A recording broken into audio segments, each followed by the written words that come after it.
Welcome you once again all friends. दोस्तों, मैं मनीष चौधरी एक बार फिर से आप सभी का अपने यूट्यूब प्लेटफॉर्म पे हार्दिक स्वागत करता हूं। दोस्तों, हम लिटरेचर समाप्त कर चुके हैं आरपीएससी सेकंड ग्रेड इंग्लिश में और मेथड स्टार्ट किए हमने। हम ग्रामर ट्रांसलेशन मेथड कर चुके हैं और आज सेकंड मोस्ट इम्पोर्टेंट हमारा मेथड रहेगा डायरेक्ट मेथड। तो ध्यान से सुनेंगे। तो लेट स्टार्ट। और डायरेक्ट मेथड जो है वो ग्रामर ट्रांसलेशन मेथड के ही रिएक्शन में आया था, इसके जस्ट ऑपोजिट है। Come as reaction to the demerits of GT method, यानी ग्रामर ट्रांसलेशन मेथड की जो डीमेरिट्स थी उनकी रिएक्शन के अगेंस्ट आया direct method. The chief advocates of the direct method, chief इसके एडवोकेट्स हैं वो हैं Michael West and Prendergast Sauveur. ये याद रखना, दो इंपॉर्टेंट नेम्स हैं। It is also known as natural method, oral method and Berlitz method in USA. USA में इसे कहा जाता है बर्लिट्ज मेथड, और बाकी इसका नेचुरल मेथड भी अन्य नाम और एक ओरल मेथड भी इसका अन्य नाम है। किसका? डायरेक्ट मेथड का। कहाँ पर ओरिजिनेट हुआ ये? तो ओरिजिनेटेड इन फ्रांस, फ्रांस में ओरिजिनेट हुआ, but principle came from Germany. ये मोस्ट इंपॉर्टेंट लाइन है, पूछी जा सकती है एग्जाम में कि ओरिजिनेट फ्रांस में हुआ बट इसके प्रिंसिपल कहाँ से आए? वो आए थे जर्मनी से 1901 में। क्लियर? अब हम इसके फीचर्स की बात करेंगे और प्रत्येक लाइन से वो एग्जाम में पूछी हुई है, तो इंटेंटली आप ध्यान से सुनिएगा। पहला है sentence is the unit of teaching. मैंने कहा जस्ट ऑपोजिट है ग्रामर ट्रांसलेशन मेथड के। ग्रामर ट्रांसलेशन मेथड में क्या था? Word is the unit of teaching थी, लेकिन डायरेक्ट मेथड में क्या है? Sentence is the basic unit of teaching. फिर एम्फेसिस ऑन ओरल वर्क, ये ओरल वर्क पे, स्पीकिंग लिसनिंग उस पर ज़्यादा फोकस करता है, जबकि grammar translation method reading and writing में फोकस करता था। नेक्स्ट है creating direct bond between word and idea. ये डायरेक्ट बॉन्ड है वो स्टेब्लिश करता है वर्ड और आइडिया के बीच। फिर है use of mother tongue is restricted. देखिए, डायरेक्ट मेथड में मदर टंग का यूज नहीं होता, जबकि ग्रामर ट्रांसलेशन मेथड में excessive use of mother tongue का अत्यधिक यूज होता था। फिर है grammar is taught inductively. Direct method में ग्रामर इंडक्टिवली टॉट की जाती है, जबकि जीटी मेथड में डिडक्टिवली थी, यानी इंडक्टिवली मतलब पहले एग्जाम्पल फिर रूल। ओके। फिर है translation and formal grammar are ignored. इसमें क्या होता है? ट्रांसलेशन और फॉर्मल ग्रामर को कंप्लीटली इग्नोर किया जाता है, जबकि जीटी मेथड में दोनों का बेहतरीन रोल है।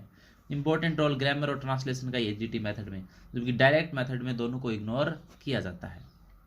फिर इसके मैक्सिम्स हैं, सूत्र हैं सिंपल टू कॉम्प्लेक्स, साधारण से जटिल, एंड कॉन्क्रीट टू एब्स्ट्रैक्ट्स, मूर्त से अमूर्त की ओर।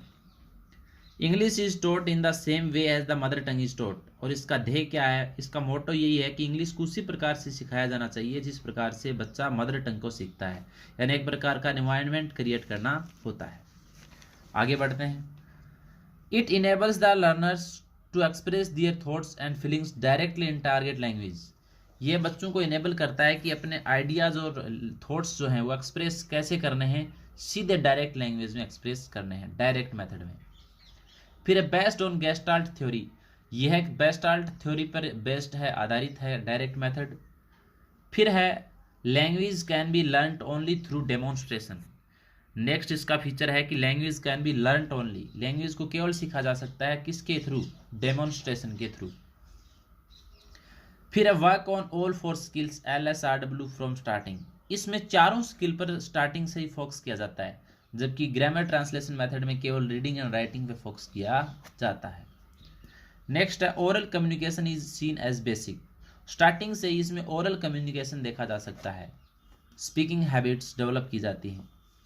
फिर it gives fluency in speech, ये बोलने में फ्लुएंसी, शुद्धता है वो देता है। इट हैज़ साइकोलॉजिकल बेस, और इसका साइकोलॉजिकल बेस भी होता है, वैज्ञानिक आधार भी, मनोवैज्ञानिक आधार भी होता है। तो ये थे इसके फीचर्स, मेन विशेषताएं। आई होप आपको समझ आई होंगी। अब बात करते हैं हम इनकी कुछ डीमेरिट्स की। पहला है इनकम्प्लीट मेथड। ये इनकम्प्लीट मेथड है because it gives more emphasis listening and speaking, क्योंकि ये लिसनिंग और स्पीकिंग पे ज़्यादा फोकस करता है, इसलिए इनकम्प्लीट है। फिर है इट इज़ एक्सपेंसिव मेथड। ये थोड़ा एक्सपेंसिव है because of the use of audio visual aids, क्योंकि इसमें ऑडियो विजुअल एड्स का यूज़ किया जाता है। फिर है grammar is not taught systematically, और इसमें ग्रामर पर भी कोई फोकस नहीं किया जाता, ग्रामर को सिस्टमेटिकली रीड नहीं करवाया जाता, ये इसका दोष है। फिर it is not suitable for all students, ये सारे स्टूडेंट्स के लिए सूटेबल नहीं है, बिकॉज क्यों, only smart and active peoples can learn through this method, केवल स्मार्ट और एक्टिव पीपल्स जो शिष्य हैं, बच्चे हैं, वो ही इसको मेथड के थ्रू सीख सकते हैं। तो ये था डायरेक्ट मेथड। अभी तक एग्जाम में आए हुए सारे क्वेश्चंस लाइन टू लाइन आपको करवा दिए गए हैं। आई होप आपको समझ में आया होगा। मिलते हैं नेक्स्ट वीडियोज़ में। Till then take care, bye bye, have a good day.